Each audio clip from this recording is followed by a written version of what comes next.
Looking for narcissistic behavior in yourself. We all have it to some degree or another. It's part of our mind control programming, so it's inevitable that it will impact our minds to some degree or another. The thing that keeps you from enacting it is mindfulness. Watch whatever you're thinking and analyze your thoughts. Ivo, narcissistic behavior stems from a belief in one's unworthiness, low self-esteem in other words.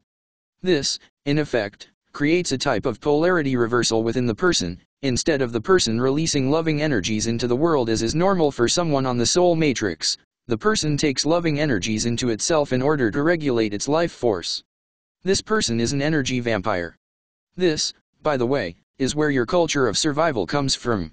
In essence, the energy level of the one who is so depleted in energetic reserves, does create a survival mentality within that person. And this shows on the outside as this person struggles with making ends meet or getting through in life. When one's self-esteem is low, one's energy is low. When one's energy is high, it is sought out and vampired from other sources. As was noted by Dr. Michael McGee in our last article on competition, the power over others system, narcissists will typically engage in certain behaviors in order to bolster their self-esteem. However, as I will explain, these behaviors are ineffective. The behaviors indulged in are only attempts to keep their narcissism from being revealed to them, because a person who intrinsically feels flawed does not want confirmation of that fact. These behaviors can include looking for acceptance, friendship, or validation from someone the narcissist deems to be better than they are. This is typically done with people one considers to be famous, noteworthy, or more admirable in some way. The narcissist seeks sexual gratification through conquest, and this is done typically in relations with others, the others being used as energy sources. The narcissist feeds on power and control, as these fuel their grandiosity and sense of omnipotence in order to mask their fundamental core experience of being bad or defective. This shows in relationship, or the narcissist seeks out positions of power in companies, clergy, and more. Buying material items in order to impress their friends and neighbors. This, by the way, often leads to severe debting, which of course, feeds the lack or not good enough mentality that sparks narcissism in the first place. Acquiring large amounts of money in order to be filthy rich. The narcissist tries to be accepted in being part of the club, or the cool people. Acquisition of material items with acceptable logos imprinted upon them. Helping others to try to appear better than the ones who did not. Looking to see who has more friends or who got more likes on Facebook. Gratification is shallow and temporary. This is why these behaviors are repeated again and again, because of the finite length of time that self-gratification is experienced by the narcissist. It is not possible for someone suffering from low self-esteem to continually feel grateful because they simply do not vibrate at the correct frequency. So behaviors are repeated over and over in order to continue to feel alive. This leads many to addictive behaviors.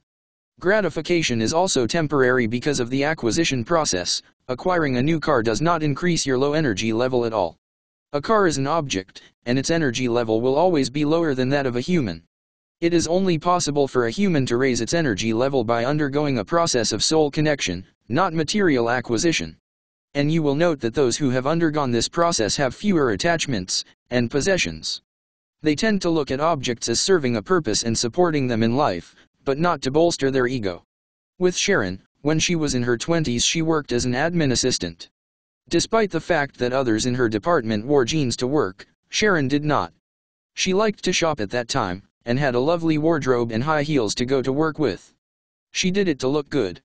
Now Sharon wears dresses every day, but she does not really do it to look good as much as she realizes that since she has been having hot flashes for many years now, she realizes that dresses do not hold on to released body heat as much as other clothes do, and for this reason she wears dresses every day, for better ventilation. Me, yes. How practical, eh? Ivo, yes, but you have found a way to deal with hot flashes, which are returning again thanks to Ascension. Me, yup. Hot flashes, gotta love 'em. Ivo, and this is the difference between one who dresses for ego and one who dresses out of practicality. Sharon is not typically that showy and prefers to be comfortable. Unfortunately, narcissism is difficult to detect in one's self because it provides its own protection against detection. The narcissist believes, I am fine. I know what I'm talking about. I am happy with myself. In order to check for narcissism in your ego, ask yourself what your intentions are. Why are you doing this? Why do you want to help this person? Is it to ingratiate yourself and to control, or to actually help and allow them to be as they will? Are you doing this for personal gain only? Do you associate with certain people because you feel you will benefit your self-esteem by doing so? Do you like to be part of fads or be part of the in-group? Are you indulging in repetitive behaviors that involve objects such as purchasing of goods? Are you comparing yourself to others and do they always fall short? Do you believe that people have nothing to offer you because you know everything already? Do you look down on others as being less than yourself? Do you feel you have to control others because they are too stupid without your help? Do you feel incomplete, broken, or worthless? Are there other people or groups of people that you hate? If your answer is yes, you are out of sync with the workings of life. All people aid you at all times. For example, there is no such thing as a person who is not of aid to you.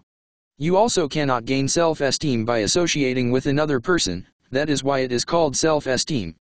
I might add that when one associates only with people who will benefit their self-esteem, they are pandering to their ego and not understanding the spiritual way of life.